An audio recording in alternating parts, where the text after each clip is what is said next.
오늘 누가복음에 있는 이 말씀 가지고 회개하지 아니하면 예수님의 말씀을 그대로 옮겨서 제목 삼았습니다. 예수님께서 예루살렘으로 올라가시기로 굳게 결심하셨다 그랬습니다. 왜 굳게 결심하셨습니까? 이번에 올라가면은 십자가에 못 박혀서 죽게 된다는 것을 알고 계십니다. 그렇기 때문에 죽으러 가는 결심은 굳게 결심하지 않고는 올라갈 수가 없습니다. 중간에 도망을 쳐도 안 되지요. 그러므로 굳게 결심하고 예루살렘으로 가시는 길목에서 소식을 듣습니다. 어떤 사람이 와서 예수님 앞에 빌라도가 어떤 갈릴리 사람들의 피를 그들의 제물에 섞어버렸다는 거죠. 이렇게 해서 많은 사람이 죽었다고 이렇게 예수님께 보고를 합니다. 예수님께서는 그렇게 보고하는 사람들의 마음을 잃고 계신 것입니다. 그 사람들이 죄가 더 많아서 갈릴리에 사는 다른 사람보다 죄가 더 많아가지고 그렇게 큰 환난을 당했다고 이렇게 이제 생각을 하고 있는 겁니다. 그래서 우리 예수님께서는 대답을 이렇게 하십니다. 너희는 이 갈릴리 사람들이 이같이 해 받음으로 다른 모든 갈릴리 사람보다 죄가 더 있는 줄 아느냐? 그 사람들이 다른 갈릴리 사람들보다 죄가 더 많아서 그렇게 죽임을 당한 게 아니라는 거죠. 너희도 만일 회개하지 아니하면 다 이와 같이 망하리라. 갈릴리의 사람들이 이와 같이 빌라도에 의해서 희생당한 것에 대해서는 뭐 잘했다 못했다 옳다 그러다 아무 평가도 안 내리시고 다만 그와 같이 큰 환난 당한 것만 가지고 너희도 회개하지 아니하면 이와 같이 망한다고 그럽니다. 그럴 때 또 어떤 사람은 예수님께 소식을 전해 드렸습니다. 저 실로암은 예루살렘에 있는 큰 못입니다. 그 예루살렘에 있는 큰 못 실로암에서 망대가 무너져서 18명이나 치어 죽었다. 이 소식을 예수님께서 알고 또 사람들 마음속에 쑥은 그림을 아시고 18사람이 예루살렘에서 죽었는데 그 예루살렘에 살고 있는 다른 사람들보다 죄가 더 많아서 죽은 줄 아느냐? 아니다. 너희도 만일 회개하지 아니하면 다 이와 같이 망하리라. 예수님께서는 이 세상에 일어나는 어떤 큰 환난, 큰 사고 소식을 가지고 종말에 있을 무서운 대환난을 예측하게 하시면서 회개하지 아니하면 이와 같이 망하리라 하는 것을 예수님께서 말씀하고 있습니다. 우리가 살고 있는 이 세상에서도 날마다 크고 작은 여러 가지 사고들이 많이 일어나고 있죠. 지난 2월 6일에는 저 터키에서 진도 7.3 이상의 큰 대지진이 일어났습니다.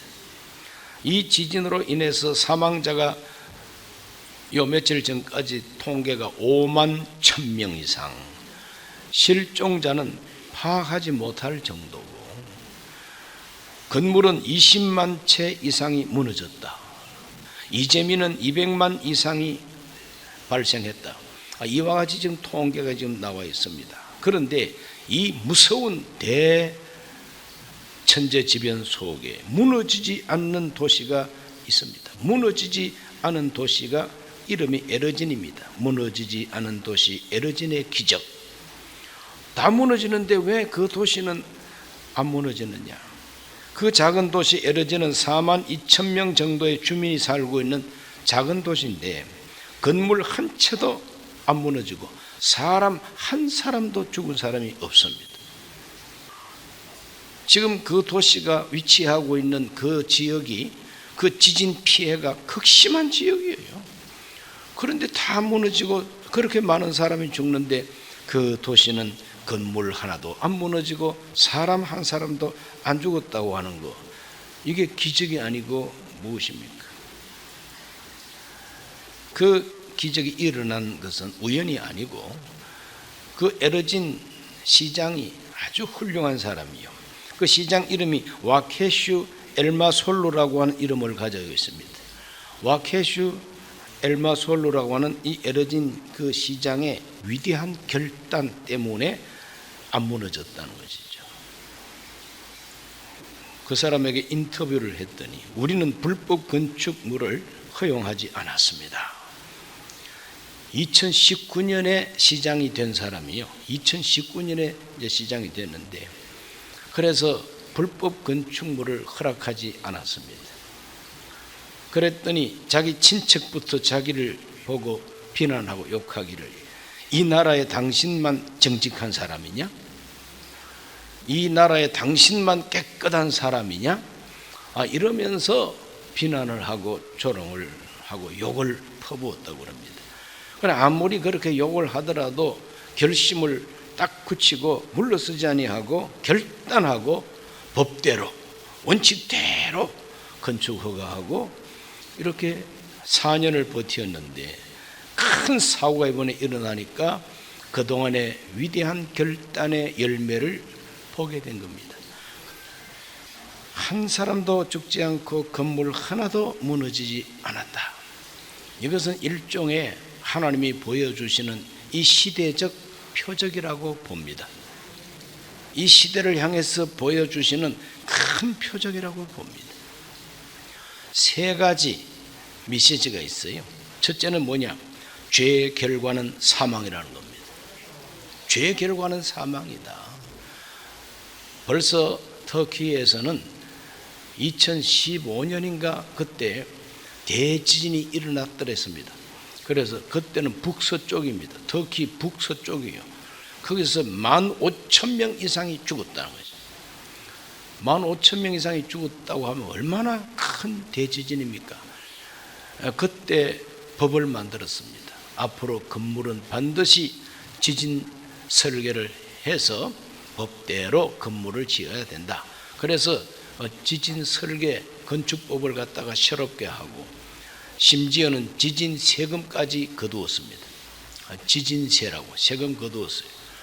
근데 그렇게 해놓고는 한 8년 동안에 그 세금이 어디에 쓰여지는지도 모르고 엄연히 법은 있는데 법을 지키는 사람들이 별로 없는 거예요. 나라의 관리들도 법 안 지키고 심지어는 백성들까지 그 법을 무시해버리고 공무원들에게 자꾸 이렇게 돈 주고 이렇게 하면서 적당한 선에서 우리 집 짓는 거 허락해달라는 거죠. 이번에 우리 빌딩 하나 세우는데 적당한 선에서 건축 허가를 해주고 나중에 준공검사도 내달라는 거예요. 그래 안 내준다 그러면은 정치인들이 이제 뒤에서 이제 협박을 하는 겁니다. 심지어는 대통령 사위되는 이런 사람들까지 대통령 측근들까지 이와 같이 부정부패에 깊이 연루되어 있는 그 나라가 바로 터키였다는 겁니다. 지난번에는 북서쪽인데 이 정반대쪽으로 남서부 쪽에서 시리아 접경에서 큰 지진이 일어났다. 200만의 이재민과 5만 1,000명의 사망자와 건물 더미에 깔려서 아직까지 확인조차도 하지 못하는 그런 사람들이 부지기수라는 거죠. 이 얼마나 무서운 사망입니까? 무서운 재난입니다. 정치인들, 관리들, 그리고 모든 건축업자들 이런 사람들끼리 다 묵인하고 그래서 부정한 돈이 오고 가고 대통령 측근까지 깊이 연루가 되고 이러한 죄의 결과가 바로 이번에 이 참사였습니다. 그럼 큰 지진이 일어나니까 피해를 볼 수밖에 없지만 피해를 보지 않아도 되는 피해까지 본 것은 바로 이 부정부패 때문이라 하는 것입니다. 다 무너지는데 에러진이라고 하는 이 도시는 건물 하나도 안 무너지고 사람 한 사람도 죽지 않지 않았습니까? 그렇기 때문에 죄의 결과는 사망이라고 하는 성경의 진리가 여전히 진리인 것이 증명이 되고 있는 것이죠. 두 번째 메시지는 뭐냐? 정의의 결과는 생명이라는 겁니다. 의의 결과는 생명이라는 겁니다. 바로 이 엘마솔루라고 하는 이 시장이 법대로 원칙대로 건축 허가를 내고 준공검사도 내진 설계하고 내진 설계대로 건축이 제대로 되지 않은 건물은 절대 준공을 내주지 아니하고 헐고 새로 짓게 만드는 겁니다. 이 법을 지키고 이 원칙을 고수했더니 한 사람도 안 죽고 건물 하나도 안 무너진 거 아니겠습니까? 이건 뭡니까? 정의의 결과가 생명이라는 겁니다. 철근을 제대로 넣고 시멘트 제대로 섞어 넣고 기초가 단단해서 지진이 일어나더라도 무너지지 않는 설계와 건축을 해야 된다는 겁니다. 이것은 오늘 저와 여러분에게 가르쳐주는 진리가 큽니다. 무엇입니까? 의, 정의, 공의, 원칙, 공정, 이것들이 다 이 사회와 그리고 우리 인생을 떠받쳐주는 기초가 되어서 무너지지 않게 한다는 것이죠. 참 다행스러운 것은 딱 작년 이맘때에 새로운 대통령으로 당선된 윤석열 대통령, 이분이 지금 내걸고 있는 슬로건이 뭡니까? 법대로, 원칙대로, 공정하게, 상식대로. 참 좋은 슬로건입니다. 그렇게만 끝까지 나가주면 좋겠어요. 원칙대로 법대로 한다 해놓고 적당하게 사바사바 해버리면 안 되잖아요. 어떤 사람은 이렇게 말합니다. 윤석열 씨는 정치 경험이 없고 그냥 검사 생활만 오래 했기 때문에 너무 그냥 딱딱하고 법대로 곧대로 이 정치 기술이 없다고 비난하는 사람들이 있습니다. 그러면 그 정치라고 하는 게 도대체 그동안에 우리 한국의 정치가 뭡니까? 야합을 잘하는 게 정치입니까? 타협을 잘하는 게 정치입니까? 적당한 선에서 얼머부리는 게 정치입니까? 그냥 적당하게 덮어주고 부정부패하더라도 못 본 척 해주는 게 이게 정치냐고. 그런 정치라면 싹 쓸어버려야 될 거 아니겠어요? 그런 정치를 해보지 아니한 사람이 법대로 하겠다, 원칙대로 하겠다 하니까 오히려 더 사회가 맑아질 가능성이 큰 것이죠. 그래서 노조가, 민노총이 함부로 데모하고 함부로 이렇게 질끈 울러매고 행패를 부르더라도 법대로 한다고 막 잡아놓고 수사를 하고 참 잘하는 것이죠. 뭐 강화문에 떼거리로 모여서 데모하더라도 끄떡하지 아니하고 법대로 죄 지은 사람을 잡아서 심판하고 재판해야 되는 거예요. 뭐 어떤 정당의 대표, 뭐 대표라고 해서 봐줍니까? 그 대표가 엄청난 잘못을 저질렀는데도 안 그런 척 했더래요. 그러면서 설렁설렁 악수하고 니캉내캉 한번 적당하게 해봐요. 이게 정치입니까? 그런 정치라면은 싹 쓸어버려야 될 거 아니겠어요? 반드시 원칙대로 법대로 이 나라를 공정하게 세워야 되는 것이죠. 그래야 이 나라가 살게 된다는 말입니다. 그래야 대한민국이 좋은 나라가 될 수 있다는 것입니다. 이것이 바로 터키 지진을 통해서 무너지지 않는 기적의 도시 에르진을 통해서 보여주는 정의의 결과가 생명이라는 것입니다. 로마서 6장 23절을 읽어보면 죄 싹슨 사망이요 하나님의 은사는 그리스도 예수 우리 주 안에 있는 영생이니라. 죄 싹슨 사망입니다. 이 사망이 그냥 사망이 아닙니다. 영원한 심판입니다. 그러나 예수 그리스도 안에는 하나님의 의가 있다고, 이게 바로 성경이 말하는 복음이에요.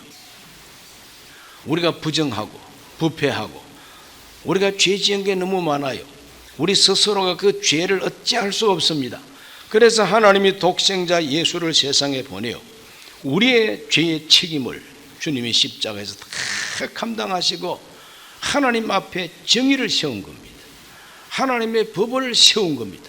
하나님의 원칙을 세운 겁니다. 이것이 십자가예요. 하나님 앞에 바로 죄에 대한 심판을 예수님이 대신 받아주심으로 회개하고 믿는 자에게는 영생을 주는 것이 하나님의 복음이다 이 말이죠. 그러므로 정의의 결과는 생명이다. 이 메시지가 뚜렷하게 증거되고 증명되고 있는 것입니다. 세 번째로는 뭐냐? 회개하고 믿어야 산다는 메시지입니다. 한번 낭독할까요? 회개하고 믿어야 산다. 회개하고 믿어야 살아요.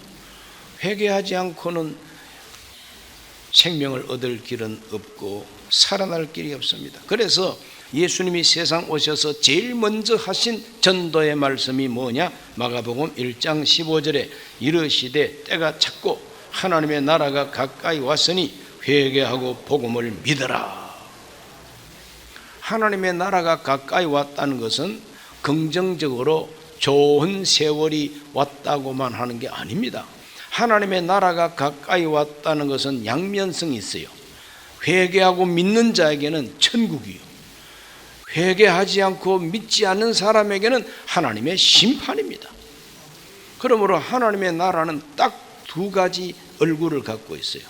믿는 자에게는 영생과 천국이요, 믿지 않고 회개하지 아니하면 심판입니다. 사망이다 이 말이죠. 이것이 하나님 나라예요. 하나님 나라라고 그래서 아무것도 모르고 멍하게 있는 뒷방 할아버지 할머니 같은 그런 나라가 하나님 나라 아닙니다. 하나님의 나라는 우리가 알지 못하는 비밀까지 다 알고 심판을 하든지 구원을 하든지 둘 중에 하나예요. 그래서 회개하고 복음을 믿으라는 것입니다. 기독교 메시지는 회개의 메시지요, 믿음의 메시지인 것입니다. 회개 없이 믿기만 하겠다? 아닙니다. 그건 반쪽입니다. 반드시 회개하고 믿어야 온전한 믿음입니다. 회개하는 자를 하나님이 기뻐하십니다. 누가복음 15장 10절 말씀을 읽습니다. 내가 너희에게 이르노니 이와 같이 죄인 한 사람이 회개하면 하나님이 사자들 앞에 기쁨이 되느니라 그랬어요. 한 사람이 회개하면 하나님 앞에 기쁨이 된다 그랬어요. 회개하지 아니하면 기쁨이 아닙니다. 회개하지 아니하면 하나님 마음을 답답하게 하고 화나게 합니다. 회개해야 됩니다. 사도행전 3장 19절 말씀에 그러므로 너희가 회개하고 돌이켜 너희 죄 없이 함을 받으라. 이같이 하면 새롭게 되는 날이 주 앞으로부터 이를 것이요. 회개해야 됩니다. 회개하고 복음을 믿으면 주님 앞으로부터 새롭게 되는 날이 온다고 베드로가 증언했습니다. 그러므로 회개하고 믿어야 살 길이 열린다. 이 세 가지 메시지가 저 대지진 속에서도 무너지지 아니한 한 도시를 통해서 우리에게 보여주시는 하나님의 메시지가 됩니다. 우리 모두가 하나님 앞에 바로 서게 되시기를 주의 이름으로 축원합니다. 우리 개인 영혼 구원을 위하고 내 영혼이 장차 하나님 나라 가는 그 생명을 얻기 위해서 회개하고 하나님께서 하나님의 법을 딱 세운 복음을 믿고 그리스도의 공로를 믿어야만 됩니다. 말씀 위에 굳세게 서야 됩니다. 예수님은 내가 너희에게 가르쳐준 이 말씀이 바로 반석과 같고 기초돌과 같다 그랬어요. 모래 위에 세운 집은 무너지지만 반석 위에 세운 집은 안 무너진다 그랬지 않습니까? 그러므로 에르진이라는 도시가 무너지지 않은 것은 법과 원칙이 바로 반석이다 이 말이죠. 대한민국의 반석, 대한민국의 기초는 법과 원칙입니다. 이 나라 법과 이 원칙은 뭡니까? 바로 그거는 대한민국의 정체성이죠. 헌법이죠. 자유민주 질서를 따라서 우리는 법치국가를 운영하는 것이고 개인의 인권과 행복권을 존중하는 나라예요. 개인의 소유권도 존중하고 자유로운 시장 경제를 통해서 자기 부를 쌓을 수 있는 이런 원칙, 이것이 바로 대한민국의 원칙인 것입니다. 법치국가, 자유민주국가, 그리고 인권국가, 복지국가, 이런 것들이 우리 대한민국의 원칙이요. 이런 원칙을 위해서는 반드시 국가와 국민 사이에, 국민과 국민 사이에 법을 지켜야만 됩니다. 법을 지켜야만이 나라가 평안하게 된대요. 그런데 이 법을 함부로 어기면서도 내가 잘못한 것은 잘못이 아니야, 이런 식으로 나오고 있는 인간들이 있어요.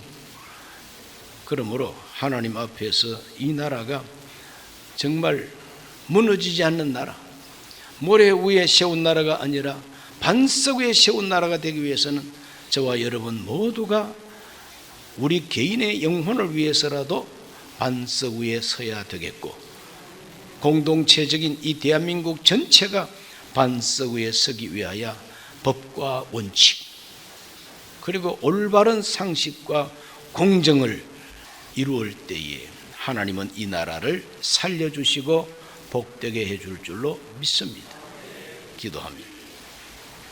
살아계신 아버지 하나님, 저 무서운 대지진 속에서도 무너지지 아니한 작은 도시의 이야기는 오늘 우리에게 참으로 생생한 메시지를 전해주고 있음을 감사합니다. 우리 모두가 이 세상 한평생 살면서 하나님 앞에서 잊지 말고 기억할 것은 죄를 짓고 불의하면 망한다는 사실이요, 하나님의 정의와 공의와 법대로 살면 영생을 얻는다는 것과 회개하고 믿어야 된다는 이 세 가지 사실을 잊지 말게 해 주시옵소서. 예수님 이름으로 기도하옵나이다.